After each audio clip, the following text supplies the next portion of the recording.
Good afternoon and welcome back to the channel. Today I wanted to do something a little bit different. I wanted to talk papers.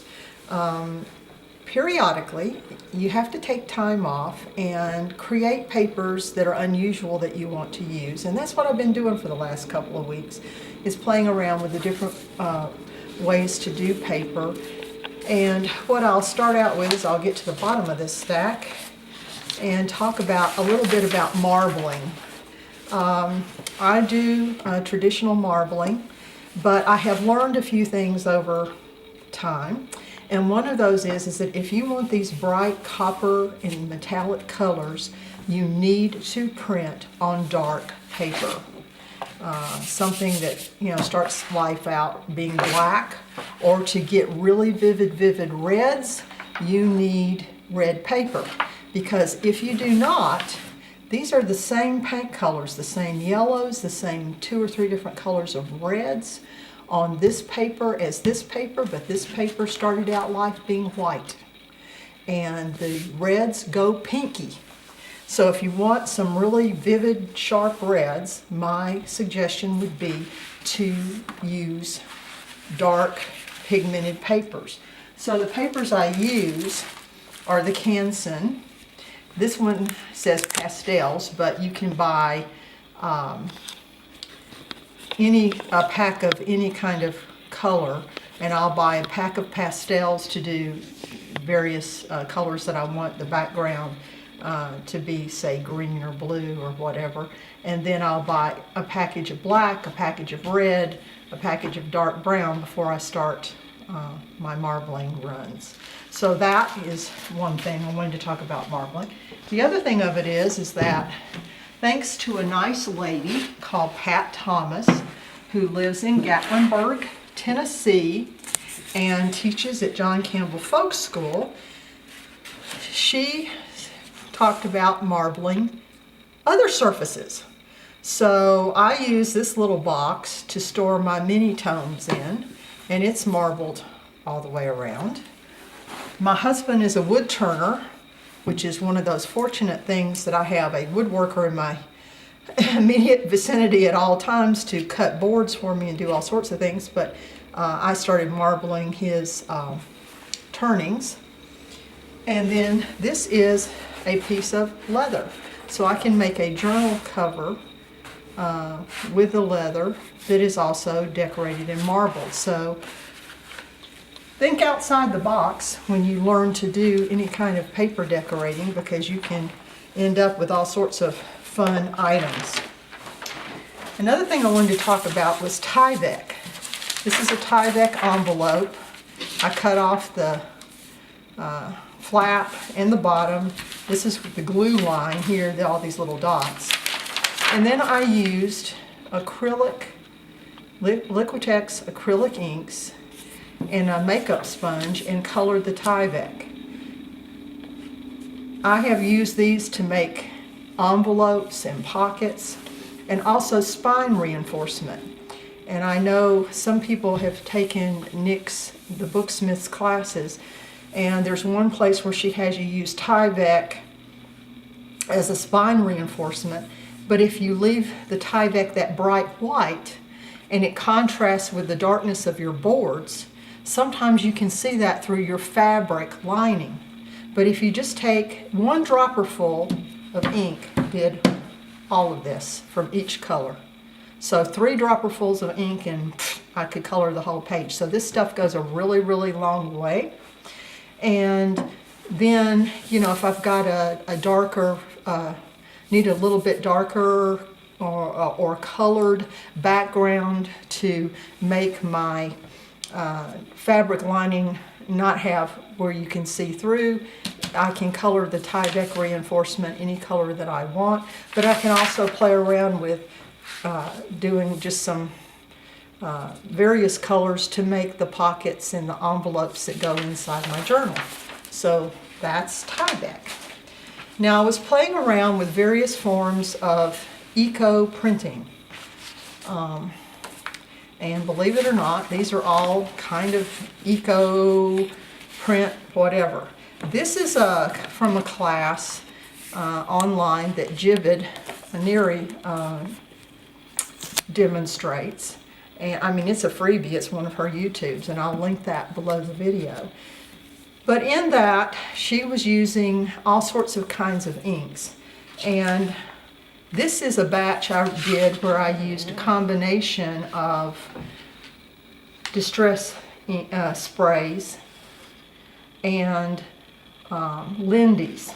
And you'll see that the leaves are very, very subtle, which is a nice look. But if you want something more vivid, you need to stick with the distress stain sprays. And the reason is because of the way that the distress stains react with water, and the way she has you doing this with water on the leaves.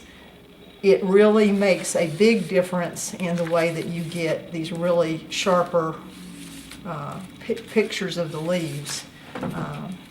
And even fine stuff like this. This is a little achillea from my garden. It's not a fern, and it doesn't have any pigment of its own, pretty much.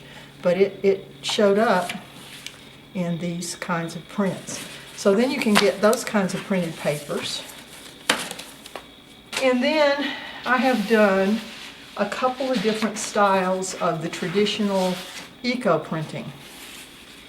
In this case, what I did, and you can see that the back side really doesn't have that much printing on it, was I stacked up papers and I steamed them so that the background is mostly white. In this instance, what I did was I boiled them with the rusty objects in the water, but I rolled them on a piece of PVC, and what I got was imprints from the plants that were on the front and the back. So all I did was I laid my paper down, I put the leaves, took my next paper, put the leaves, and so on. I think I had 4 sheets of paper in each sandwich that I then rolled around and tied with twine. And then dropped them in a huge pot where these rolls would completely submerge. Now, to get more black and grays in it, if you know a little bit about the way ferrous sulfate works with tannins, if you throw some tea into the water, you suddenly get more of these grays because the iron in vinegar water works to make a ferrous solution that then is reacting with the tannin. So I alumed my paper with the exact same concoction that I use when I alum my paper for marbling, and it's a teaspoon of alum to each cup of water, and I just sprayed it, wiped it with a sponge, turned it over, sprayed it. I don't soak the papers because I don't want them to get too fragile and break. Then I put the leaves and do the stack and roll. In my pot, there's a cup of vinegar to each gallon of water in my pot, depending on the size of my pot. And then I add those rusty objects, and mine is a handful of nails. You know, some people are using these big chains and all this stuff. You really don't need a lot of bulk. A handful of old rusty nails will get you there. And then I take instant tea and I put a couple of tablespoons of instant tea in the water bath and boil it for 2 hours. And then, like I said, the nice thing of it is rolling, number one, I don't have to stick with whatever when you do the old-fashioned kind where you put your leaves in here and you stack, and then you put leaves inside here and you stack. You only get images really on one side. The beauty of this is I get images, different images on each side. Plus, by rolling the paper, I can pick out my best part and make a signature out of that. And if there's something yucky over here, I can just cut that off. And so I have a little more versatility than when you stack up papers like this. If it didn't print well, you've just shot a whole piece of paper. So that is the way that I do that. Papers that I used, there's an Italian mold-made Vellata paper that's calligraphers use, and I found that it is very hardy when boiled. It doesn't want to come apart, but it's a lot lighter weight for making your signatures than watercolor paper.